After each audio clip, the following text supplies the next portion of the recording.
Welcome to Not Milk Never Milk. Subscribe if you're lactose intolerant. Gather simple ingredients and prep your station. Use 2 8-inch flour or corn tortillas for 1 quesadilla. Add 1 cup shredded cheese per quesadilla, like Oaxaca or cheddar, and measure 1/2 cup cooked fillings if using. Chop 1 tablespoon cilantro, slice 1 lime, and have salsa ready.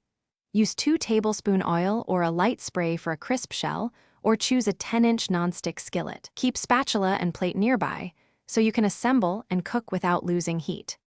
Heat skillet to medium-high, about 375 degrees F or medium heat, so the tortilla crisps quickly without burning. Lay 1 tortilla in the pan, sprinkle 1 cup cheese evenly, add 1/2 cup fillings like shredded chicken or sautéed peppers, then top with the second tortilla. Cook each side for 1 to 2 minutes until golden brown and the cheese is fully melted. Use a spatula to flip once. Fold and press gently with a spatula to seal edges and ensure even melt. Once cooked, transfer the quesadilla to a cutting board and cut into 6 wedges for easy sharing. Cut into 6 wedges and serve with lime and salsa, and offer sour cream or guacamole on the side.